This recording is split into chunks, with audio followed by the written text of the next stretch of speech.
Hello guys, welcome back to a പുതിയ video. Welcome back to the world of movies. അങ്ങനെ ഈ ഇട്ട I think ഈ 3 videos ആണ് ഞാൻ ഈ ചാനലിൽ ഇട്ടിരിക്കുന്നത്. ലോങ് വീഡിയോസ് ആയിട്ട് ഈ 3 ലോങ് വീഡിയോ ആയിട്ടും അത് ട്രെയിലർ റിയാക്ഷൻസ് ആണ് ഞാൻ പറഞ്ഞത്. മൂവി റിവ്യൂസും ഒക്കെ ചെയ്യുന്നതാണ് ഞാൻ പറഞ്ഞത്. അപ്പോൾ ഫസ്റ്റ് ഞാൻ മുടിയൊക്കെ വെട്ടി.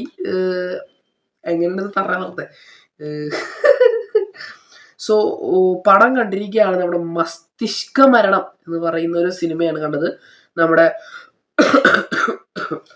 മസ്തിഷ്ക മരണം ഒരു സൈഫൈ പടമാണ്, സയൻസ് ഫിക്ഷൻ എന്ന രീതിയിലൊക്കെ നോക്കാൻ പറ്റുന്ന ഒരു പടമാണ്. അപ്പൊ നമുക്ക് ഇതിന്റെ കാസ്റ്റ് ആൻഡ് ക്രൂ നോക്കാം. ഇതിന്റെ റൈറ്ററും ഡയറക്ടറും കൃഷാന്ത് ആണ് കേട്ടോ. ഇതിന്റെ റൈറ്ററും അതേപോലെ ഡയറക്ടറും രണ്ടുപേരും കൃഷാന്ത് തന്നെയാണ്. അപ്പൊ ഇതിന്റെ കാസ്റ്റും ക്രൂവും ഞാൻ പറയുന്നുണ്ട്. അപ്പൊ നിങ്ങൾ എല്ലാവരും ഒന്ന് ശ്രദ്ധിക്കുക. അതായത് ഞാനിത് ബുക്ക് മൈ ഷോയിലും IMDbയിലും രണ്ടിലും മിക്സ് ചെയ്തിട്ടാണ് നോക്കിക്കൊണ്ടിരിക്കുന്നത് കേട്ടോ. രണ്ടിലും മിക്സ് ചെയ്തിട്ടാണ് നോക്കുന്നത്. അതായത് ഞാൻ ആദ്യം തന്നെ വെറുതെ സിനിമ കണ്ടതിന് ശേഷം IMDbയിൽ കയറി നോക്കിയായിരുന്നു ക്രൂന്ന്. അതിനുശേഷം ബുക്ക് മൈ ഷോയിൽ കയറി നോക്കി. ബുക്ക് മൈ ഷോയിൽ കയറി നോക്കുമ്പോൾ ഒറ്റ പ്രൊഡ്യൂസർ ഉള്ളൂ. അതിന് പ്രൊഡ്യൂസറായിട്ട് കൊടുത്തിരിക്കുന്നത് നമ്മുടെ വിനായക അജിത്ത് എന്ന് പറഞ്ഞ ഒരൊറ്റ ഒരാളാണ് നമ്മുടെ ഇതിൽ കൊടുത്തിരിക്കുന്നത് ബുക്ക് മൈ ഷോയിൽ. ബട്ട് നമ്മൾ നേരെ IMDbയിലേക്ക് വരുമ്പോൾ കൃഷാന്ത് പ്രൊഡ്യൂസറാണ്, എക്സിക്യൂട്ടീവ് പ്രൊഡ്യൂസർ, ചീഫ് പ്രൊഡ്യൂസർ എന്നൊക്കെ പറഞ്ഞിട്ട് കൊടുത്തിട്ടുണ്ട്.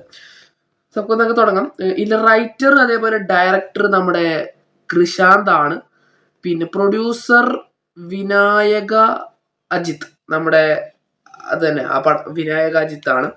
ഇതിന്റെ എഡിറ്റർ കൃഷാന്ത് ആണ്. ഞാൻ പറയാം, ഈ പടത്തിന്റെ ഒരു എഡിറ്റിങ് ഇത് കിട്ടു സാധനം. ഫസ്റ്റ് ഹാഫ് എന്ന് വേണ്ട, ഈ ഫുൾ മൂവി നമുക്ക് എടുത്തു നോക്കിയാലും ഇതിൽ എഡിറ്റിങ് അത്യാവശ്യം നല്ലൊരു കിട്ടി സാധനമായിട്ട് തോന്നുന്നു. അതായത് ഞാൻ പറയാം അതിലേക്ക് വരും. പക്ഷെ എഡിറ്റിങ് അത്യാവശ്യം നല്ല രസമായിട്ടുണ്ട്. അതായത് നമുക്ക് ഓരോ ഭാഗമുണ്ട്. ഫസ്റ്റ് ഹാഫാണ് പ്രത്യേകിച്ച് കുറച്ച് എഡിറ്റിങ് കൂടുതലുള്ളത്. അതൊക്കെ അത്യാവശ്യം നല്ല രസമായിരുന്നു. ആൻഡ് മ്യൂസിക് ഉണ്ട്. പിന്നെ പോരെ ക്രൂ ഇത്ര പോരെ.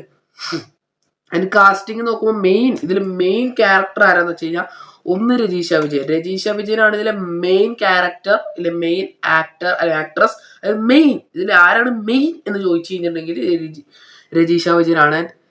ഇതിൽ അടുത്ത മെയിൻ ആരാന്ന് ചോദിച്ചത് നിരഞ്ജ് മണിയൻ പിള്ള രാജു എന്നാണ് ഇതിൽ ബുക്ക് മൈ ഷോയിൽ കൊടുത്തിരിക്കുന്നത് കേട്ടോ. ബുക്ക് മൈ ഷോയിൽ നിരഞ്ജ് മണിയൻ പിള്ള രാജു എന്നാണ് കൊടുത്തിരിക്കുന്നത്.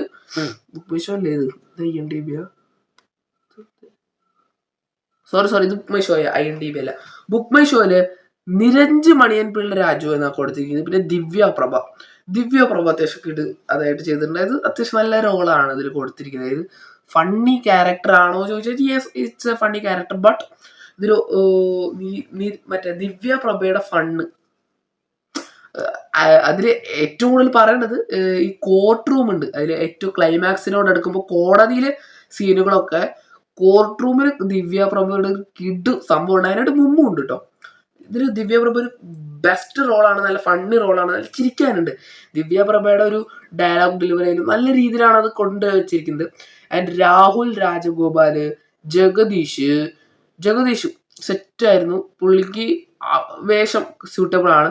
ആൻഡ് സുരേഷ് കൃഷ്ണയുടെ നോക്കുമ്പോൾ അറിയാലോ, കൺവിൻസിങ് സ്റ്റാർ എന്നൊക്കെയാണ് പറയാറ്. അപ്പൊ കൺവിൻസിങ് സ്റ്റാറിന്റെ കുറച്ച് രീതിയിലുള്ള ഒരു റെഫറൻസ് പോലെ തോന്നി എനിക്ക്. പിന്നെ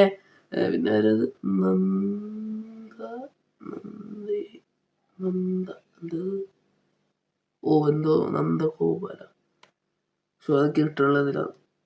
പിന്നെ സിൻഷാൻ, അതായത് നമ്മുടെ സിഹിൻസ് ഷാൻ എന്ന് പറഞ്ഞിട്ടുള്ള ഒരു ആക്ടറാണുള്ളത്.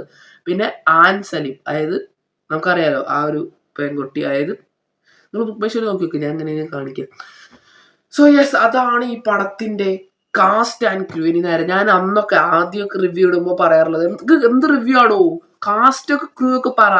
അപ്പൊ ഞാൻ വിചാരിച്ചു എല്ലാ കാസ്റ്റും ക്രൂ പറഞ്ഞോളെ. ഇപ്പോഴും ഞാൻ മൊത്തം പറഞ്ഞിട്ടില്ല, എന്നാലും അത്യാവശ്യം പറഞ്ഞിട്ടുണ്ട്. ഇത്രയും നേരം വെറുതെ പറഞ്ഞു. അപ്പൊ ഈ പടം 2046 നടക്കുന്നത്. അതായത് നമ്മൾ ഇപ്പോൾ 2026, 36, 46 20 കൊല്ലത്തിന് ശേഷം. അപ്പൊ ഞാൻ ആദ്യം ഈ സിനിമ കണ്ട് ഇറങ്ങി ഇടയ്ക്ക് ഓരോ സീനുകളൊക്കെ വരുമ്പോൾ ആദ്യം വിചാരിച്ചത് 20 കൊല്ലത്തിന് ശേഷം ഇതിൽ പറഞ്ഞ മൊത്തം സംഭവങ്ങൾ നടക്കും, ഇതിൽ ഓരോ പരിപാടികൾ നമുക്ക് വിശ്വസിക്കാൻ പറ്റില്ല.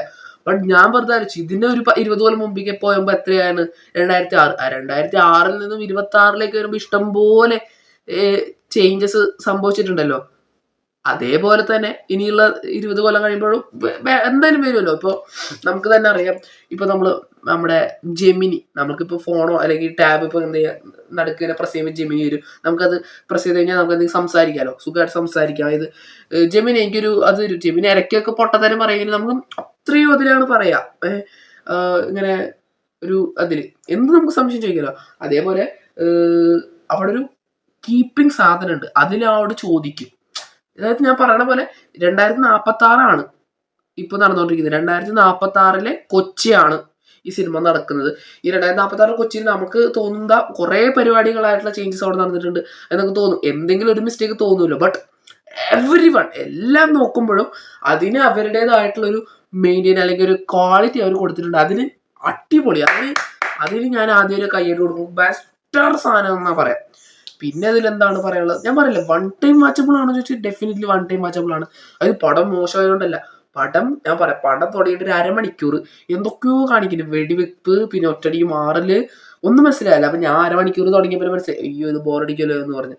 പക്ഷെ അരമണിക്കൂറിന് ശേഷം പിന്നെ കഥ അത്യാവശ്യം നല്ല അടിപൊളിക്ക് പോകുന്നുണ്ട്.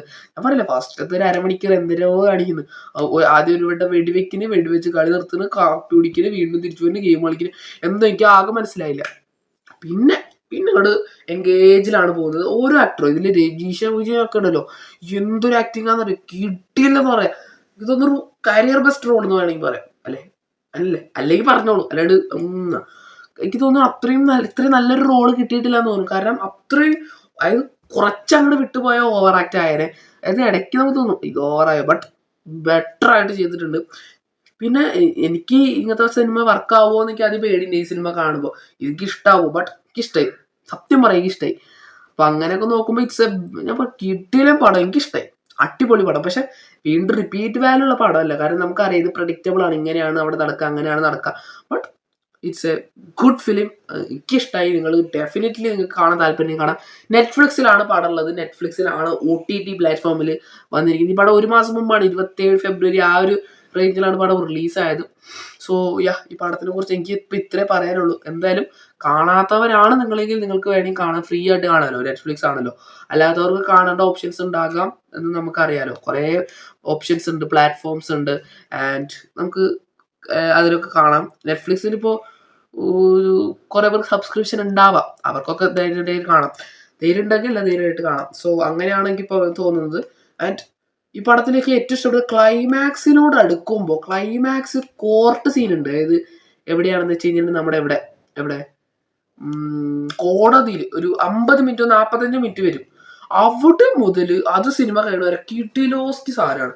അത് സിനിമ കഴിഞ്ഞ് കഴിഞ്ഞിട്ട് ഒരു ട്വിസ്റ്റ് പോലെ സംഭവം. അതായത് നമുക്ക് തന്നെ കൺഫ്യൂഷൻ ആവും, ഇത് അങ്ങനെയാണോ ഇത് ഇങ്ങനെയാണോ, അങ്ങനെയോ ഇങ്ങനെയോ. അതായത് കൺഫ്യൂഷൻ ആയാലും നമുക്ക് എല്ലാ രീതിയിലും ഇത് ഒരു അതിലായിട്ട് തോന്നും. കാരണം എനിക്ക് ഇങ്ങനെ പടം വർക്കാവാറില്ല, ബട്ട് ഇത് വർക്കായി. ഇത് എന്താണെന്ന് അറിയില്ല. സോ ഞാൻ കൂടുതൽ ദീർഘിപ്പിക്കുന്നില്ല, ഏകദേശം 8 മിനിറ്റായി.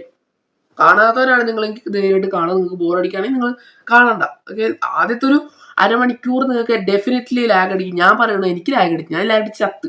ഇത് കാണണ്ടെന്ന് വെച്ച് തോന്നി. പിന്നീട് അങ്ങോട്ട് പടം സെറ്റാണ്.